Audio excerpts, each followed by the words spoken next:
an inmate at Tabor Correctional Institution. This call will be monitored and recorded. For customer assistance, collection, or complaint procedures, or to block future calls, dial 1-866. Hi, Jimmy. This is April. Hey, Jimmy, it's Patricia. Hey, Patricia and April. Can you hear us? Yes, I can. Okay. Asking me why I'm doing what I'm doing. And if they had, I would have come right out and told them. But I was afraid if I told them, they'd say I was lying. So your grandparents being in the home never suspected anything was wrong? They didn't see anything, hear anything, nothing? They didn't ask you any questions? No, my grandmother was a homemaker. She never had a license. My grandfather was in World War. He was a World War II hero, blah, blah, blah. And they never knowed anything. I mean, they just farmed and worked and canned food and, all that there. I learned a lot of that from my grandparents. And, I appreciate that. But,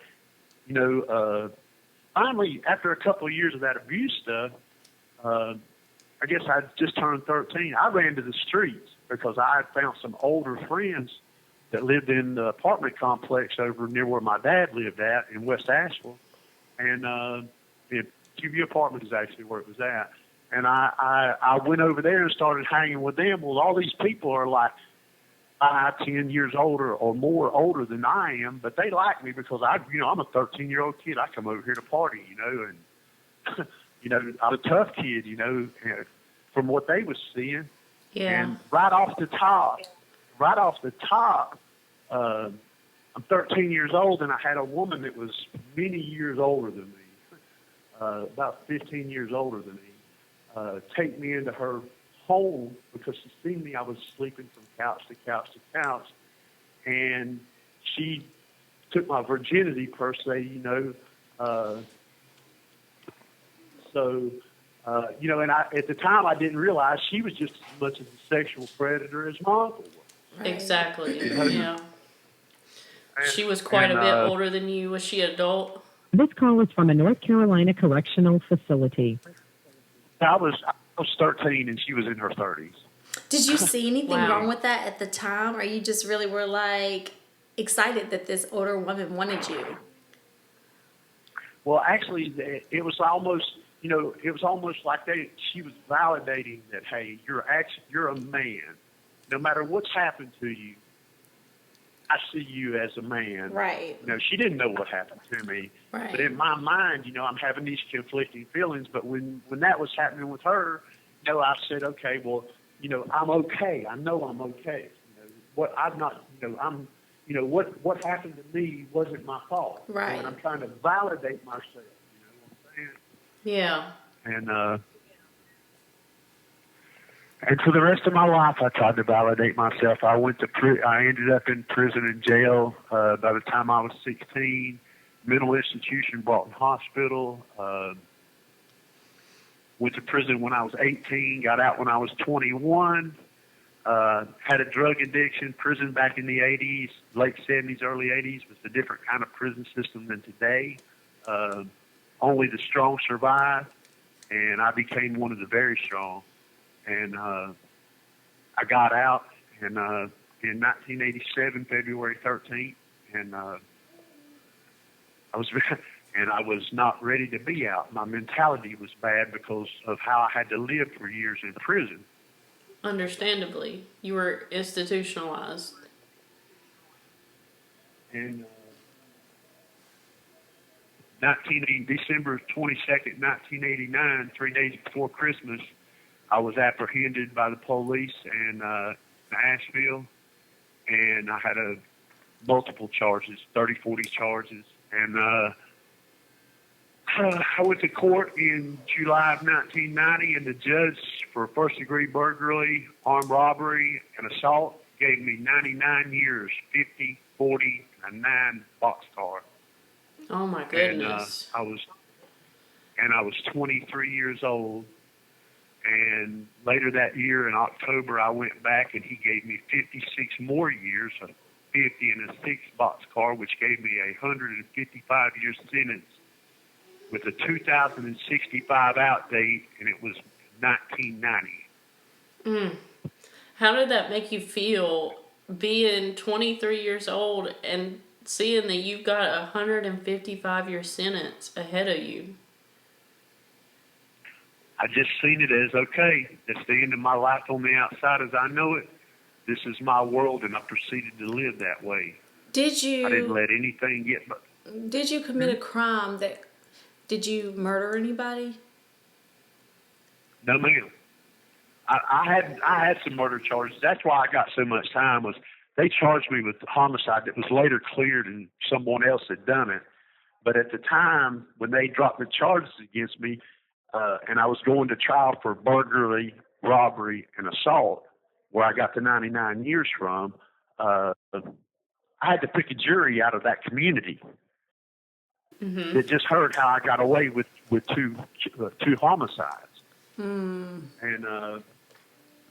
but all my whole record that I've got 155 years for was nothing but the most serious charge on it was burglary. Okay. The rest was B&E, robbery, assaults. Yeah. What state, what town was this in? Which area? Where were you living? Not your address, That was but like Buncombe County. That was Buncombe County, Asheville, North Carolina. Asheville. Okay. Okay. So Yes, you're ma'am. giving basically a life sentence for this crime, and Right. you're 23 years old. Yes, ma'am. Now, is this your first time in prison? I know you said you've been arrested a few times before, but is this your first time in prison? I had been in and out of jail and juvenile institutions prior to getting that adult sentence in 1990. Yes. Okay. All right. So then let's move on. So then walk us through what happens next. Well, and during, no time during all those times in jail and prison did any social worker, or case analyst, or anyone ask me, why did you do what you did? No one. So aren't Then I you went to prison assigned and- like a caseworker or a case manager that comes and speaks with you? Yes, ma'am. You sure are. At any And- time, did you express to them that you're depressed, that you've been abused, that you feel lost, that this is the reason that you've done these things, and no one's helped you? No, they didn't. They didn't. I tried to. I was at Morganton High Rise in 1979 and 80, and I expressed to them then what had happened to me, and they did nothing. So I never told anybody else about it ever again. I just told my mother a couple of years ago, which it was her brother that was molesting me. Did she believe you? And it was, oh yeah, she definitely did, because since then he's been caught doing the same thing multiple times, but never given any serious prisons. What did you do? And a system I mean, I that- know you said it was burglary, and what happened?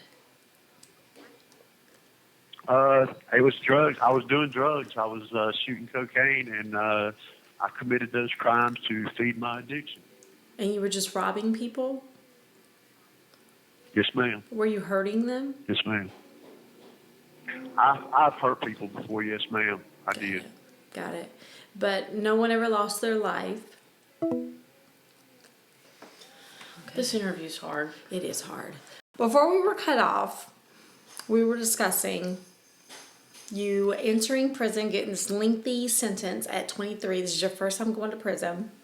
And the drug addiction that kind of led you there, led you to do, things that got you criminal charges that landed you in prison.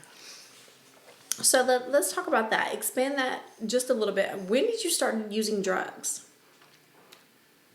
I was 10 years old when my abuser started abusing me, and he started feeding me marijuana and barbiturates pills, actually. Okay, and so did that addiction kind of grow into other drugs as you got older? From the time I was 10 until the time I was 23, in that 13-year span, at 13, I tried LSD. At 14, 15, I tried cocaine. I became a full-blown cocaine needle addict at 16 years old. And the adults in your life, no one realized that you were not yourself? Yeah, but it was like my dad, he passed away just in January, and I never really got to hash this out with him because I didn't see him for years while I was in prison. But my dad, my father owned Ash Woodworking. I will say this, that during this, from the time I was like in my teens until I was 23 when I ended up going to prison, I worked for my father. He owned Ash Woodworking. I learned how to build cabinets, windows, doors. This call is from a North Carolina correctional facility. And I'm very talented at that. But my dad, he'd see me high and he'd be like, well, I don't care what you do as long as you come and do the work. You know what I'm saying? Wow. My mother was a nurse for 40 years at Mission Hospital in Asheville, St. Joseph Mission. And she knew what was going on, but she said, I don't guess there's nothing I can say to get you to stop. I said, probably not at this point. You ain't said nothing in the past. And and I was a very strong, after I went through all of what I went through from 10 to about 16, there was no reason to even try to deal with me then, because now I live with people. I'm a 16-year-old. I've been living with people out of my home since I was 13. And I'm a really independent person, and I'm an A-type personality anyhow. And, the drugs made me even worse, Yeah.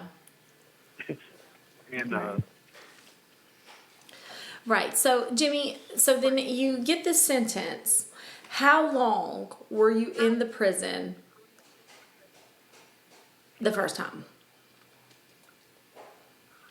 when I first went to prison as an adult, or Yeah. When you got the sentence, basically a life sentence.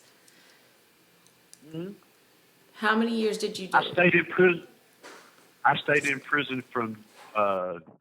stayed locked up from December 22nd to August 7th. I stayed locked up December 22nd, 1989 to August 7th of 2023. Got it. Okay. And what happens? What happens in 2023?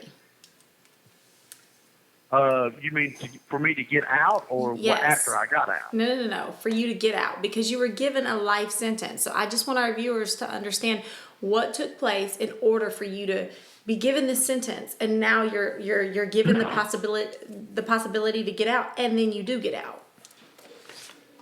Okay. Well, what happened was for 29, 30 years, I lived like hell in prison. Only the strong survive. I'm thinking I'm never getting out, and I'm thinking this is it. So this is what I did. That's how I lived. I had somebody from parole commission tell me that if I would stop doing the things that I was doing inside the prison system, that he would try to make sure that I received a chance to get some kind of relief. So for 5 years, almost 4 years and some change, I quit doing drugs. I quit associating with gangs. I quit hurting people. I got an education. My education was wide.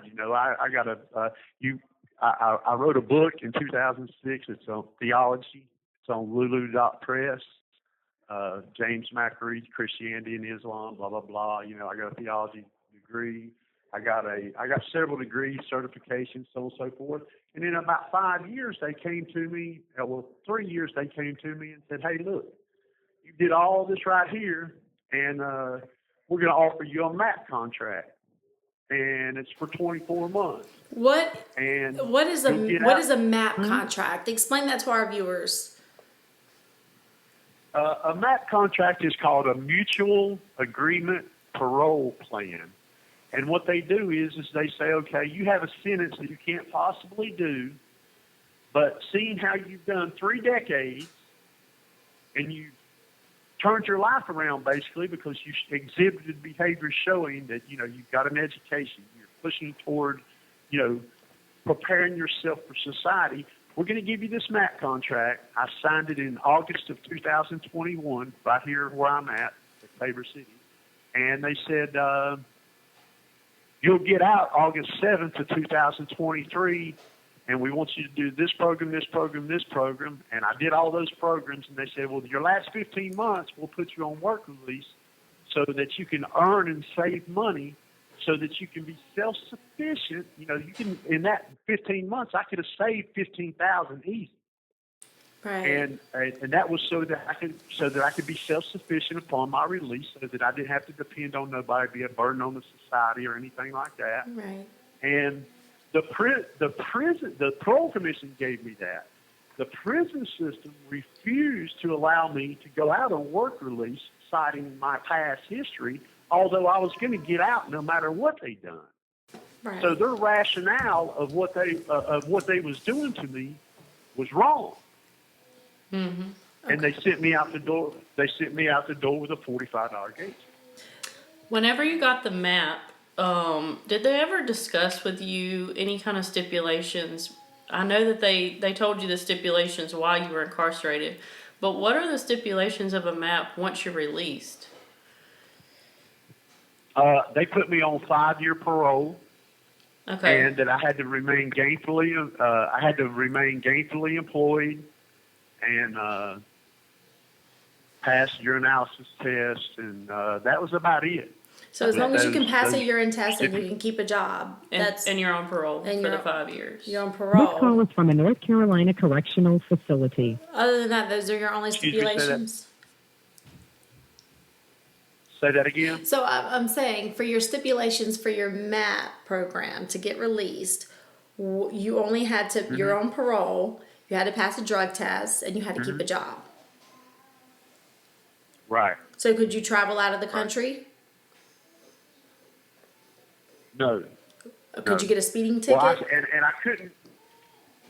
I couldn't even travel out of the county unless I notified my parole officer. Got it. And it had to be approved. Yeah, he had to be aware of I was leaving the county before I left. Got it. All right. Okay. So. And okay, go ahead. No. You go ahead. So what happens from there? So my first day out of prison, I got out from Anson Correctional, drove from there to Morganton. It was a 2.5-hour ride. We stopped to get something to eat. I know I needed a job. I have a $45 gate check and the clothes on my back. I went in Little Caesars Pizza on Sterling Street, and I seen a sign that said help wanted. I seen the manager, this girl was there, Sarah, and I said, hey, look, you need somebody, is that, you still hiring? She said, yeah. So when she said that, she was going to get an application. I said, well, hold on a minute. Let me just save us some time here. And I was straight up with her. I said, look, I just got out of prison 3 hours ago. I just served 35 years for violent crime. I said, I walked out with a $45 gate check. I said, I have a culinary arts skill, blase. I said, this is a pizza place. I said, it's a pretty easy deal. I said, but I really need this job. And she looked at me and she said, do you have an ID and a Social Security card, which I did have. And she said, I gave it to her. She went in there and made a photocopy of it, came back, gave me my ID and stuff back, and handed me a schedule. Said, this is 40 hours. You can get all the overtime you want just because you came in here and you was honest. Okay. And, yeah. So I went that night. I hadn't even reported to my parole officer yet, my 72-hour check-in. And but it was probably a relief to have a job, right? As soon as you get out, you get a job. Especially when you leave prison with $45 in your pocket, right? But I mean, I had to have a job, and I knowed it. You know what I'm saying? Yeah. So you're getting out of prison after that lengthy time. Do you know what even to do? The world is different. Are you confused? Are you scared? What's happening? I was scared to death. I'm going to be honest with you. I mean, I'm a 6 foot, 260-pound man. You know what I'm saying? I'm a big guy. You know, and I didn't exhibit no fear in here. But when I got out there and I'm riding up the highway, up 40 going to Morganton, and I'm looking around and I'm thinking, oh, dear God, you know, I felt like an alien, you know. I mean, it's like, you know, the billboards is changing advertisements. You know, I mean, Yeah. they're electronic billboards. You know what I'm saying? Right. And I'm like, whoa, wow, you know. What And, about a support but system? Did you have any kind of support system once you were released? Because I know you discussed about your family, and did you have anybody in your family that was there for you to help? What, when I got out? Yeah. Oh, no. My dad, his wife didn't want him to associate with me. My mother was 77 at the time, 79 at the time. She was on, you know, she had retired, this, that, and the other, and said that I couldn't get no help there. But then I didn't have anyone else to give me any help. I had a girlfriend that I knew for 2 years that had been driving all over the state to come see me, and I thought that I could trust her. And ended up, that was the worst mistake of my entire life. Oh. Unfortunately, all the people that's involved in my case right at the moment, she knowed all those people, you know. So, you know, it all was bad. She had bad intentions from the get-go, you know. But I got out. My second night out, I used $15 of my $45 gate check. Or in faith, I didn't have no tools or anything. I ordered 500 business cards I had a business plan for a home repair service, handyman service, Jim's Home Repair for Morganton. Okay. And I ordered 500 business cards. And then I worked for. They said they'd be here in the mail in 2 weeks. Well, during that 2 weeks, I got 2 paychecks, and I went out and bought the basic tools to do home repair carpentry work. Mm-hmm. And my girlfriend gave me a place to live. Okay. And she had a vehicle that, you know, she said, okay, well, we'll use this vehicle and you can get up till you get on your feet. I said, okay. And what I didn't know, she had $10,000 worth of debt, and I ended up, you know, ended up my responsibility. But anyway, when my business cards come back, I put them in Ace Hardware, Lowe's, different various businesses in Morganton. Morganton's a small place. I was out for less than a month. I was out 27 days and got my first job for Jim's Home Repair. You have 60 seconds remaining. Man, I got a job, man. I said, I'm on the clock. I need to get back to work. He said, you got a job? They said, man, you ain't been out 2 days. I said, right. I said, I got a job my first day out, man. It blew him away because, I mean, he was like, man, 70% of the people. This call is from a North Carolina correctional facility. 70% of the people on my caseload has been out 6 or 7 months and don't even have a job. My first 6 weeks out, I was getting more and more jobs, bigger and bigger jobs, and I was having to, you know, I'd have Lowe's or you know, deliver my materials because I didn't have a truck. And that was the next thing on my agenda. But I had to have help, so I hired. I'm not going to say their first names. I'm just going to say their last names. I hired Jay Hobson and Jay Anderson Jr. from Little Caesars in Morganton to help me. One of them's 25 years old. Hobson's 25. Anderson Jr. is 59. And I hired them to help me do these bigger jobs because I couldn't do them by myself. I paid the men $25 an hour to help me. Okay. Now, I've been out of prison 6 weeks. I'm paying 2 other men $25 an hour to help me. Yeah. And how much were you making at Little Caesars? Do you remember? $10. $10.50. Oh, okay. $10.50. So you're doing really good. I mean, I was not, you know, that Little Caesars thing was nothing, you know. Compared to what you had going. Yeah. Right. I told my parole officer, said, look, man, I need to quit this. He said, just give me a few more months. Give me a few months on a public job, blah, blah, blah, parole. I said, okay. I finally quit up there in November. But my first 90 days out of prison, though, between working at Little Caesars 40 hours and doing my business and those jobs, my part-time business, Jim's Home Repair, I made over $25,000. Wow. Okay. And I put it in my first. I had a bank account at First Horizon and Mortgage, and I was deposited in my bank. All this is going to come out during my trial, and so. So it sounds like In you have November, everything great going for you. What happens for things to go wrong? Walk us through this. Well, what happened was at Little Caesars on November 30th, I seen Jay Hobson and Jay Anderson Jr. sexually assault one of the minor females that worked there in the bathroom in the back. Well, I was molested as a kid, man. These are grown men, and they're sexually assaulting this little 16-year-old Mexican girl that can barely speak English. Oh my gosh.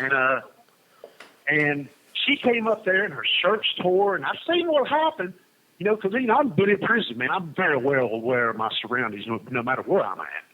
And so she comes up to my supervisor, and tells my supervisor what's happening, and she's like, no, we're not going to call the cops, I'll talk to them. Talk to them?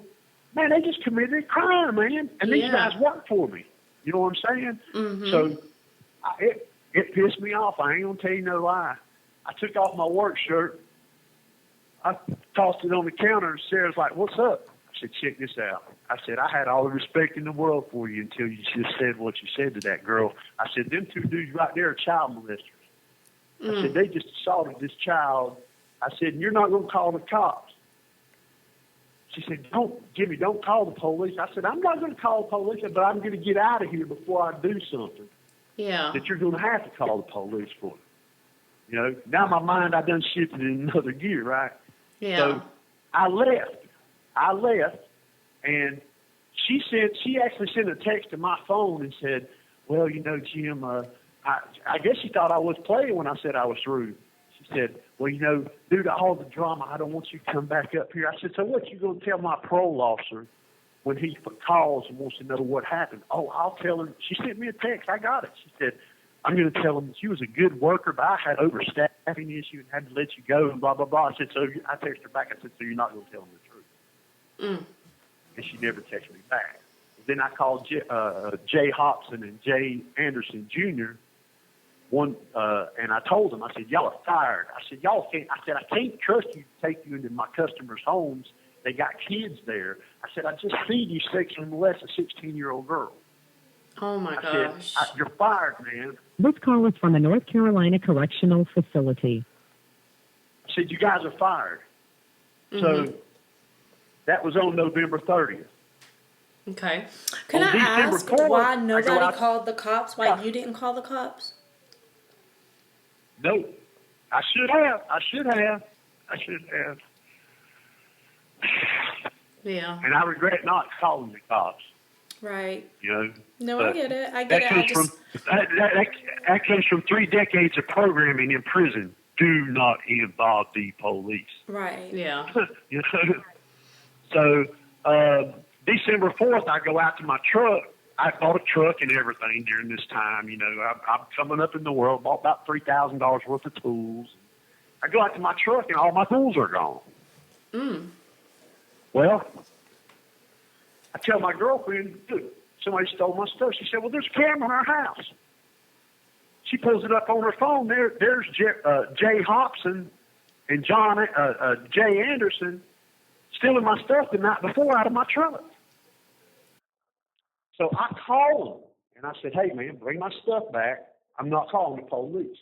Well, I guess they got to thinking about it. I just got out of prison. They know a little bit about my background and so on and so forth. And they got spooked or whatever, and they went to the magistrate's office. Well, Mr. Hobson did, and took a warrant out on me. The magistrate looked me up, seen my record. The boy didn't have a mark on him, and had no proof that I'd done nothing, no witnesses or nothing. But the magistrate looked at my record and immediately issued a warrant. I go outside. I hear somebody outside. I go outside. There's 25 police out here with assault rifles and stuff. Out where? At your house? At my house. I pulled in front of the guy. He shoves me. I hit him. Okay.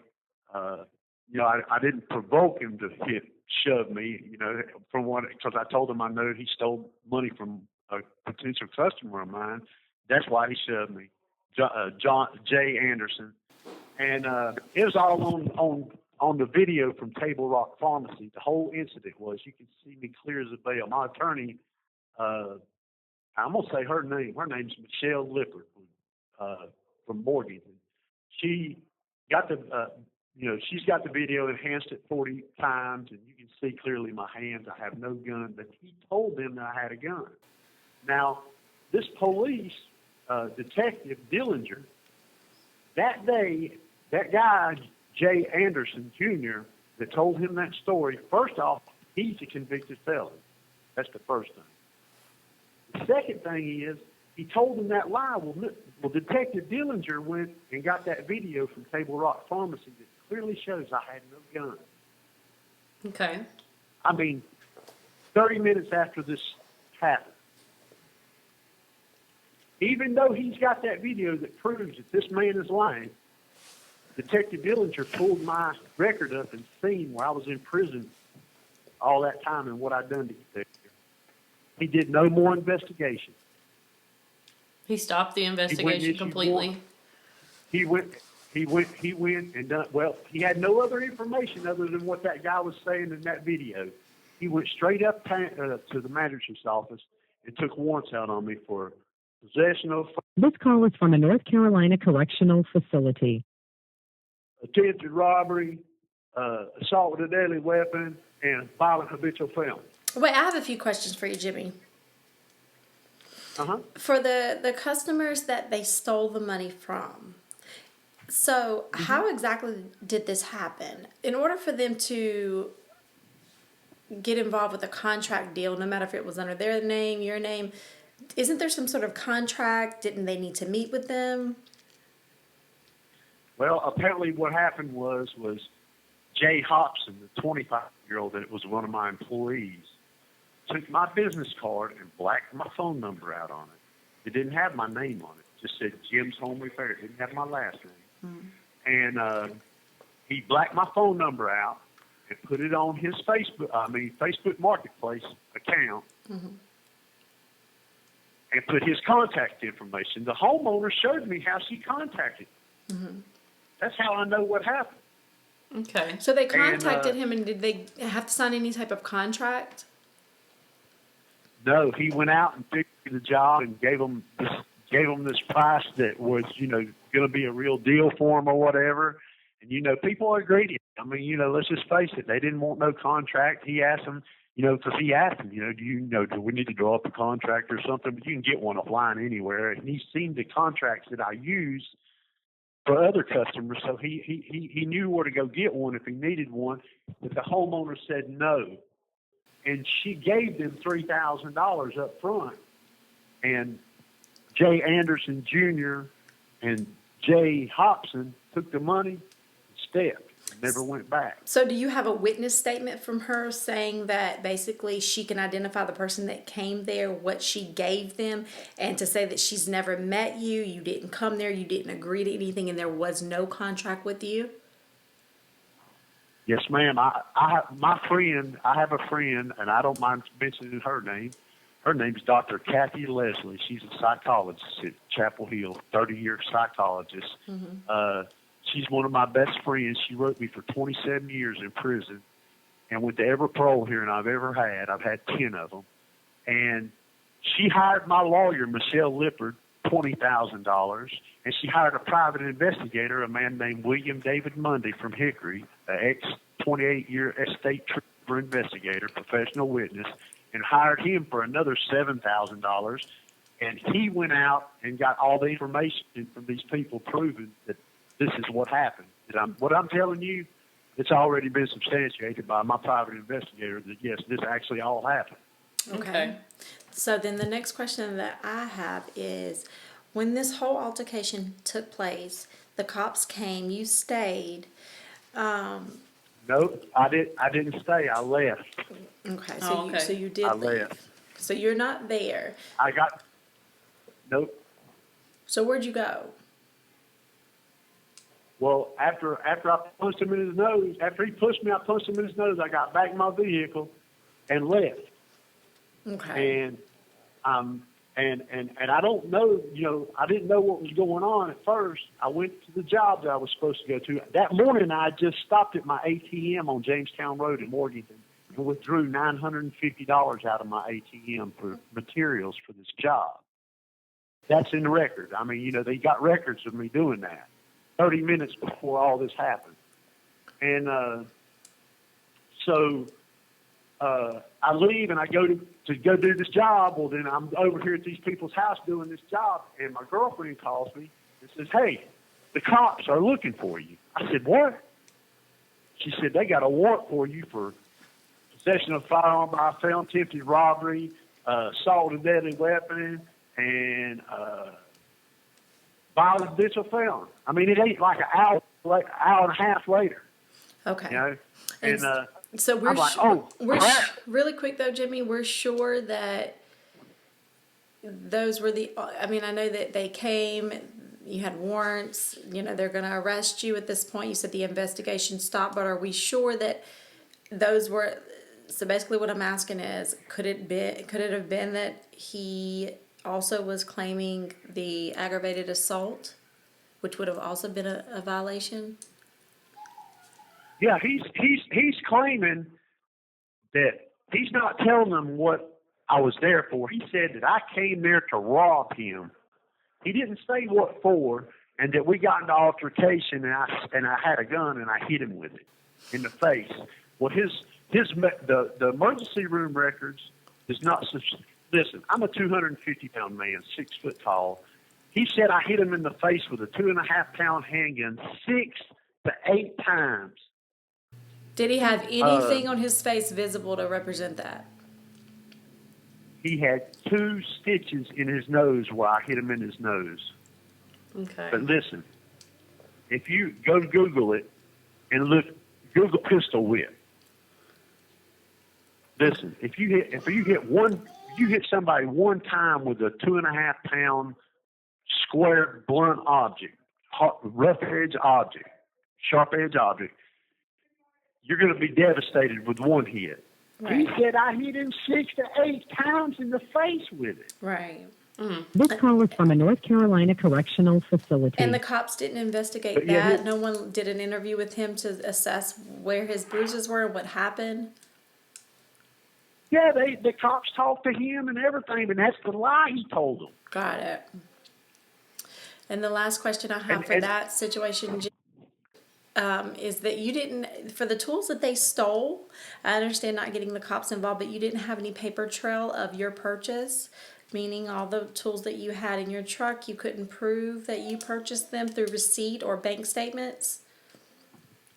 Well, the thing about that is a day later, my girlfriend filed a police report that Jay Hobson stole some stuff out of our vehicle. They didn't arrest him. Okay? My girlfriend was basically my secretary. She scheduled my jobs for my company. She kept all my paperwork, my banking, blase, blase, blase.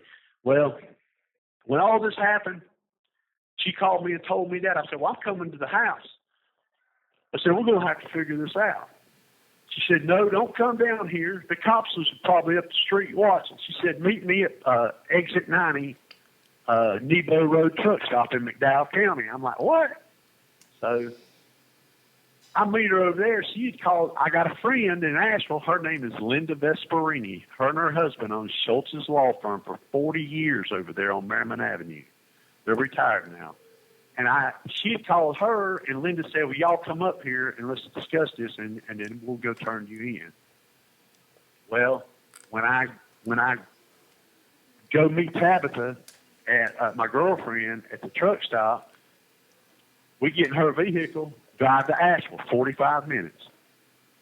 Well, when I get up there, she said to the lawyer, I go in and see the lawyer. She said she's going to sit in the car, but she didn't. She drove straight to Morganton, went straight down there. I turned my phone off when I went to talk to the lawyer. Well, apparently she drove straight back to Morganton. When I came out from talking to the lawyer, my phone's blowing up. It's my next door neighbor, And he said, hey, man, your old lady just sold your truck and your tools. 2 dudes just come bought it. She signed some papers, and they took it with them. And immediately I ran across the street. There's a First Horizon Bank over there where I was at in Asheville. And I ran across the street because I got $17,000 in the bank in me and her account. Me and her both own it. We both got cards. Okay. And I ran over there across the street. And clicked the card. Boom. It was empty. $17,000. Oh my gosh. So she cleaned out your bank Yeah. account. And sold my truck and my tools. Well, come to find out, she's done this before, and she did it using Jay Anderson Jr. I'm just going to go ahead and say his name, to heck with it. John Anderson Jr. from Valdez. She's used him and Jeffrey Thompson from Morganton, which is her 25-year-old son. She has preyed upon an ex-convict prior to me. And I actually got that ex-convict. He married her. I actually got that ex-convict to go to the lawyer because he had voicemails and texts that she sent him and said, if you come back to this house, I'm going to tell the police a lie and get you put in prison because you're on parole. So at this point, you're feeling set up. I'm thinking, dear Jesus, you know what I'm saying? But back So to I my went to question though, really quick. So there was no paper trail of the tools that you purchased? I gave her all the receipts Oh, so she from had the the purchases. receipts. She Okay. took my workbook that had my jobs in it because I was having to take taxes out. I was going to have to give my employees 1099s to file their taxes because I wasn't taking taxes out on them. So you didn't use If a she debit was- card, you used cash? Yes, and I was, and she was keeping my books, my tax records, which I was going to pay every 3 months, so that it wasn't a big pile of money in a year's time. And when she sold my truck and everything, she sold all my stuff, took all my paperwork. She got in her vehicle and drove that same day all this happened. She drove straight to Texas to go be with some man she'd been talking to on the internet for 5 years and never met, with my money, and left me standing there like I'm crazy. Wow. So let's go back to the incident at Little Caesars when you got into the altercation. You you've got warrants out for your arrest for things that you claim you didn't do. One of which is having a weapon, assaulting him with a weapon, and To rob him. So what happens at that point once the police come pick you up? What happens then? They put me in jail, and I've been sitting in jail. I was going to get out on bond. I had money to get out on bond. I was going to get out on the bond, and the parole commission came, and my parole officer, and he's shaking his head, and the supervisor came in there. Well, see, I'm under the 1981 Fair Sentencing Act. If you're under the new law, post-release, if you just get a charge, they can violate you. But under the law, You have 60 seconds remaining. if you're on parole, you have to actually get convicted of a charge before they can violate you. Well, What law was the parole this? commission can put a note. Huh? Which law is this that you're under? It's the 1981 Fair Sentencing Act, the 1/8 law. Okay. And so they put a no bond hold on me. You have 30 seconds remaining. And when they done that, I couldn't get out of jail on bond. In other words, it's like they're saying I'm guilty. You prove yourself innocent, and we'll let you back out. Well, Yeah. I don't have a parole violation. I don't have a new sentence. I'm sitting in a state prison, though, because on that no bond hold, it says this individual can be housed in the Department of Correction. So right now you're I'm guilty until proven innocent. They put me in jail. The very next day, I'm getting ready to get out on bond. The parole commission sends someone over there through the parole office and puts me on a no bond hold and tells me because the guy apparently he was new. I was I'd been in prison longer than he'd been alive. He said, "Oh, we're here today to violate you," and blah, blah, blah. I said, "Listen, man," I said, "I'm on the 1981 Fair Sentencing Act law." I said, "You can't violate me." I said, "I'm not a new law inmate. I'm not on post-release." I said, "I'm a true parolee." I said, "You have to find me guilty of a crime." So he gets all discombobulated and gets on the phone, comes back. He said, "Well, Mr. McRae, you're right." He said, "Well, we're going to put you on a no-bond hold so you can't get out of jail until the disposition of this case." I said, "Well, how is that right, man?" I said, "Listen, how am I going to defend myself locked up in this jail?" I said, I'm going to lose. I said, "I just bought a vehicle and put a $5,000 down payment on it." I said, "I'm going to lose my vehicle, my money, and my business." He said, "Well, that's just the way it is, Mr. McRae, because of the length of your sentence." Where is your probation officer at this point? He's sitting right there beside him. And there's nobody to speak up for you and say anything to help out?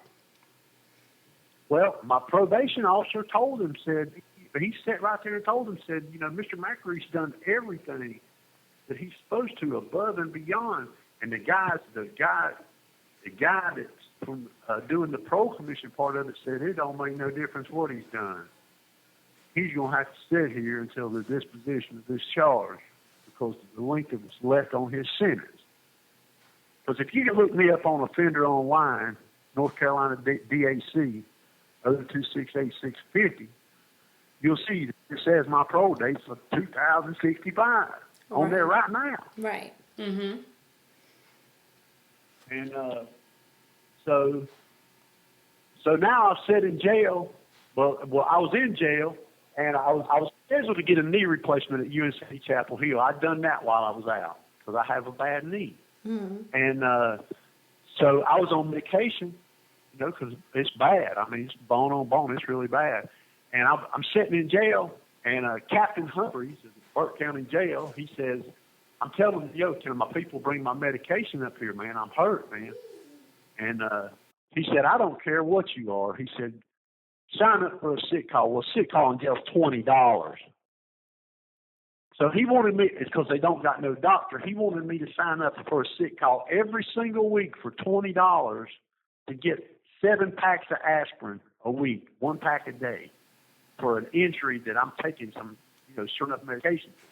Oh, you have to pay the $20? And, huh? They don't just offer that to you? You have to pay to see the doctor? Yes, ma'am. In the jail, in the Burke County Jail, you have to pay $20 for a sick call to see the doctor. Oh my goodness. Mm. What if you don't have the money and you're severely sick, like you're on the deathbed? They tax it on your record, on your account, and any money that your people or anybody sends to you, they take it until you pay them their money. Oh my goodness. Mm. And to show you how bad it was, well, see that no bond hold, the paper said I could be housed in the Department of Corrections. Well, that jail captain seen that. He said, I'm going to send you to prison.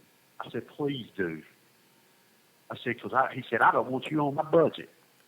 So they sent me to Central Prison, processing the diagnostic center at Central Prison. Well, when I get there, I'm going through check-in, the admissions.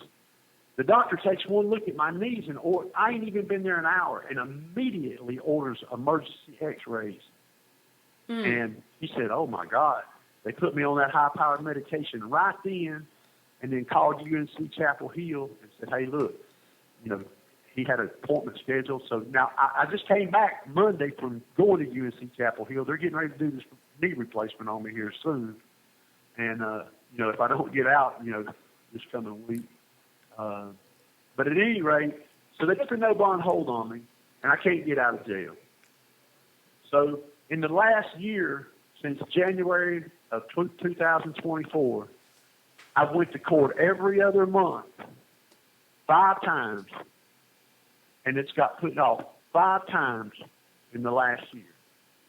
And they've got a video that shows I had no gun, I wasn't trying to rob nobody. My lawyer, Michelle Lippard, with Dick Byer Law Firm in Morganton, mm-hmm. He is the She's the ex-DA for Burke County. Her and her husband, Scott Lippard, was just the ADA This call is from a North Carolina correctional facility. in Burke County all the way to 2021. And she went up there and told that DA, she said, look, we got more stuff proving that he didn't do what this man's claiming than y'all got proven that he did. The DA said, Rayleigh is his name. He said, well, what about what he's done 37 years ago? What's that got to do with anything?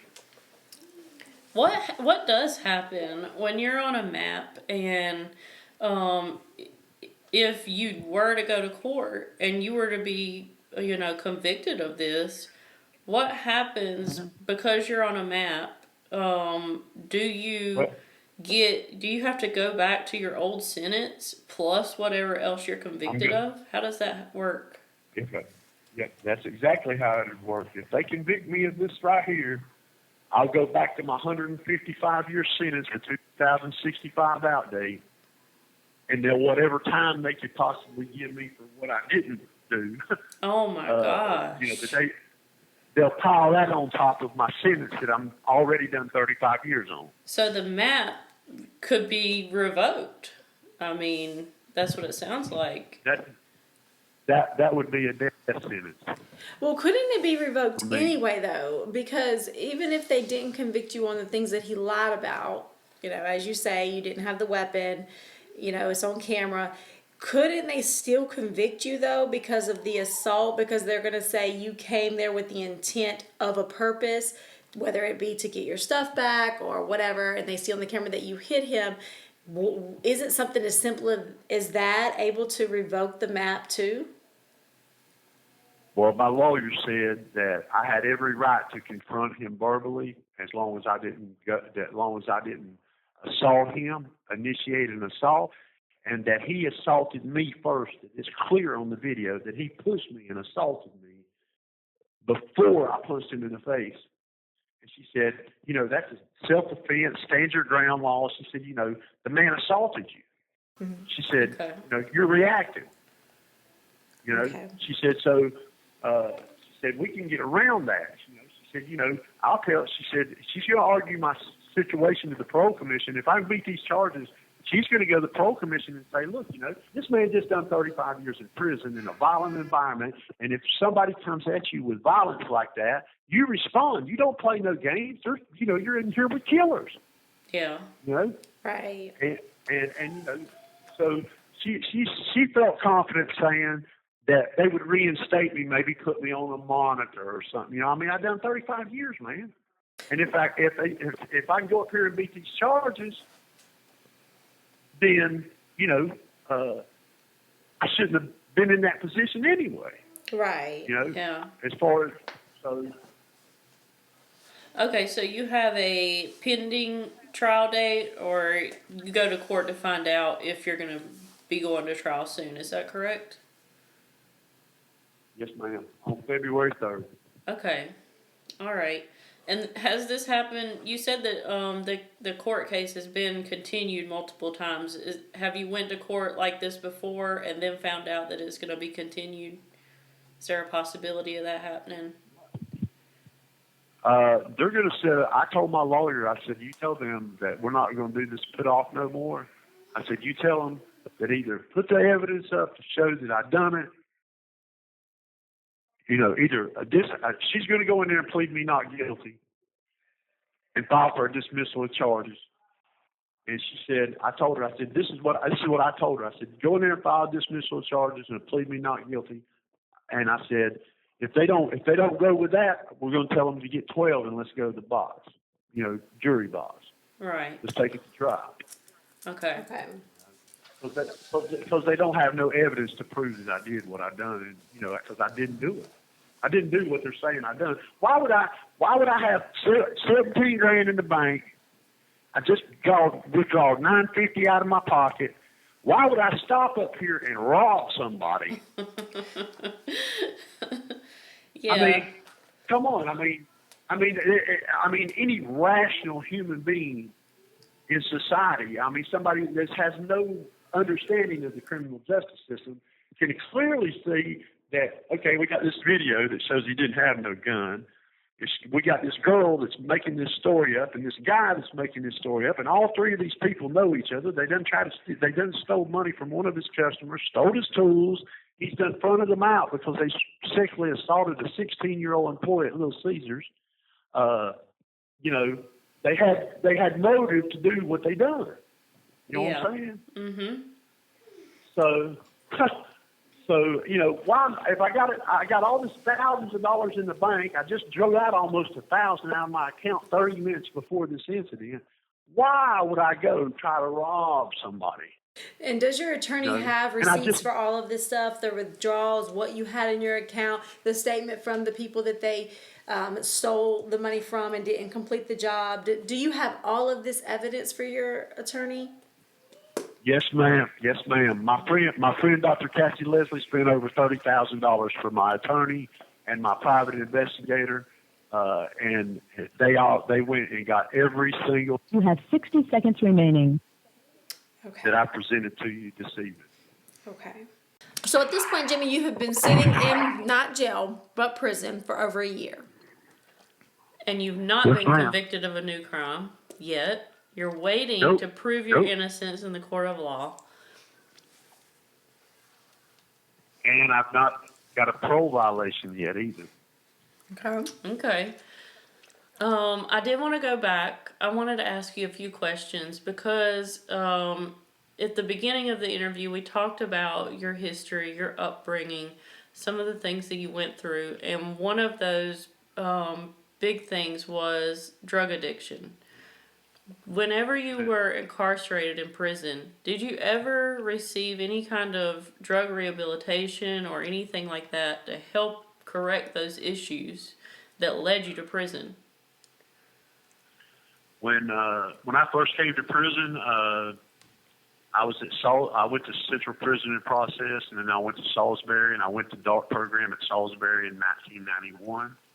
It was a 30-week program, and that was it. For 20-some years in prison, I'm not going to sit here and bullcrap you one bit. Listen, hey, I thought I was through. I thought I was never getting out. I've done drugs. I smoked marijuana. I eat pills. I gangbang. I rose up in the ranks, and I was somebody to be reckoned with. I didn't play no games. That's what I done. But as I got, it's so weird because when that guy at the parole commission told me if I'd quit doing what I was doing and get some education, that he'd try to help me get out of prison. Yeah. When I started getting that education, the more education I got, and it was weird because I was like, wow, This call is from a North Carolina correctional facility. I don't need all this stuff. Right. All this drug stuff. I don't need this, I need this education. Mm-hmm. I need to prepare myself for when I get out so that when I get out, there's nobody out here who's going to help me. So I need to be prepared, and I quit doing drugs.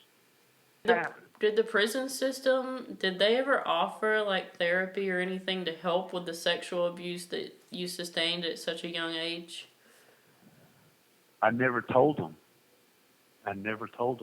Is that something that you could have told them? Or no, that would have been seen as a sign of weakness? Listen, when I came to prison, it was the 80s, 90s, early 90s. And I had 155 years, and I thought my life was over. There's no way that I was going to go tell some guard or some programmer that my uncle was sexually assaulting me. I get that. Yeah.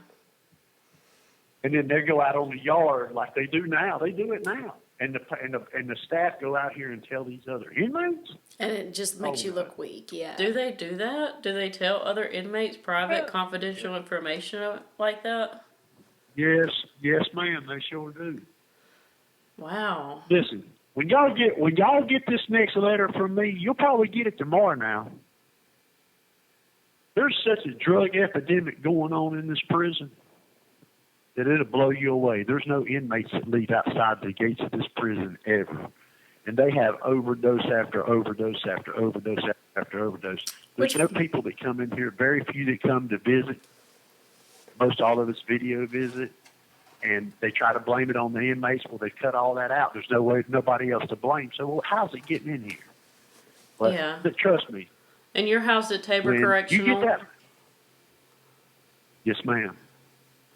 Okay. When you get this next letter when you get tomorrow, I guarantee you it'll be there tomorrow. When you get that letter from me tomorrow, I went a little bit deeper than what we've been right here about what happened in prison. And when you guys read that letter right there, it's going to blow y'all away, because I'm going to tell you, Alexander Eames and Gavin Off, two investigative reporters, from the Charlotte News and Observer in 2016-17, they're on my visiting list.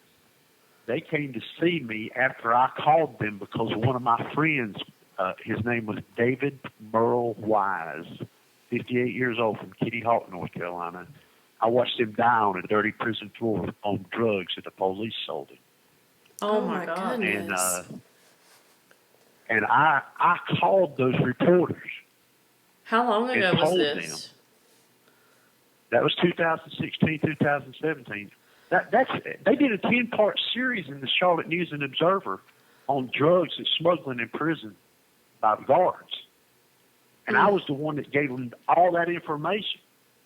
Well, when you read my letter that you're going to get tomorrow, you'll see what I'm saying. So you'll see what I'm saying. Okay. And I listen. Anytime I've gave y'all any information, I give you names and people that you can contact that will verify. I promise you, will verify everything I say to you, because I have nothing to hide. I have no reason to lie. I haven't did anything wrong. I served my 35 years in prison for crimes that nowadays you can't get 5, 10 years for. Right. And so then with I'm sorry, go ahead. Nowadays you get a burglary or armed robbery charge. Armed robbery, you get 5 or 6 years. They gave me 40 with a 7-year maximum. This call is from a North Carolina correctional facility. Today you get a burglary charge, you might get 5 or 10 years. They gave me 50 with a 7-year mandatory. So, there's a big disparity in the sense that who else do you know has had a 155-year sentence? And you didn't have an attorney? You didn't have anybody representing you? Huh? No. Nobody. I had a court-appointed attorney. Back then. Tell me this though, Jimmy. You've done 35 years. You get out, and then you're arrested and put back into prison. What is your mental like right now? How do you feel? Are you even adjusted after a year? Well, I'm going to be honest with you. When I first got put back in prison, I started to kill myself. I started to hang myself. And then I said, man, I can't do that. I've not did anything. And if I kill myself, that means day one. Right. And then nobody will never know the truth. Right. Mm-hmm. And, so I decided not to go down that road. Right now, I'm very frustrated. Mm-hmm. My heart hurts. My spirit hurts. Right. I have more people that believe in me on the outside right now than you get. It amazes me, and these are people that's not even family related. Right. And they know the truth, So right now, right now, Jimmy, when you reflect back now, do you wish you just wouldn't have stopped when you saw them sitting there at Little Caesars? Say what? The day that you saw them at Little Caesars and you were stopping to get food at Burger King or wherever you were stopping, and you saw them sitting there. Now, when you think back on it, do you regret stopping at all? It was the worst mistake of my entire life. Right. It was the worst decision I ever made. And it was a split-second decision. And it was an emotional decision. But you have to understand, these two men, my business is 5 months old. Mm-hmm. It's my livelihood. Right. It's my name. and they're destroying something that I'm trying to build and take something from me that's my only avenue of being able to support myself, and they're thinking it's some kind of big game or something. You know what I'm saying? It's a big deal to you. You've done 35 years in prison, and you get out and you build a name for yourself. That's something to be proud of. People who've never been to prison can't say something like that. So I understand that was a vulnerable spot for you. And I was feeling like, these dudes are disrespecting me, and they think it's some kind of game. You know what I'm saying? Right. And on the real, you want me to keep it real with you? Yeah. Mm-hmm. I'll keep it 100% real with you. If I wasn't thinking intellectually in my mind about what I was trying to do, but the day I found out what they had done, instead of calling my parole officer and say, "Hey man, what am I gonna do, man?" I'm leaning on him trying to get some help. Yeah. Instead of doing that, and instead of confronting them empty-handed with no gun or anything, I'd have went and got one and drove to their house and blowed them. Right. If I was still operating in that mindset that I was operating in from when I came to prison and all them years in here, this situation, there would be no doubt about what I had done. Right. Yeah. Jimmy, when you go to court on the 3rd, are you prepared for things not to go in your favor? I'm going to be honest with you. Video don't lie. All these witnesses ain't going to lie. It's all going to come out. If they find me guilty for something I did not do, and it can be proven that I didn't do it through my bank records, that customer, the video, all that stuff right there. I'm 58 years old. I've spent all this time in prison. I've spent 40 years out of my 58 years in prison. And I'm going to be honest with you. If they was to do that to me, I'd rather be dead. Especially if it's because I ain't done something. I haven't done it. I'm like this. 37 years ago, I done what I done. I went in there and took my lumps and didn't blink an eye. I got sentenced to 155 years, and I didn't shed a tear because I done it. Yeah. Now, it's a different story because I didn't do this. And they played me, man. They weaponized, them two boys and my girlfriend weaponized the system to take me out. And they had done it before. He did 25 years, got out of prison and married that girl. And she did the same thing with him. Her and her son, Hobson, and that guy Anderson, they did the same thing with him. He tried to open his own. You have 60 seconds remaining. They done the same thing with him. But if they get if this right here, if they do this to me, I'm probably not going to be around no more. Well, I hate to hear that, Jimmy. And listen, if it's what you said and it's the way you said it, then we're rooting for you, and we really hope. We don't have any reason to doubt that. We really hope that you get out and that you do good. You have 30 seconds remaining. And the next time you're faced with anything that could possibly put you back in this position, I just hope you go the other direction. I will call the police. You know what I'm saying? You better call the police. And Jimmy, whichever way it goes, please write into us and let us know how the case went. Yes, please let us know, because we will have you in our prayers.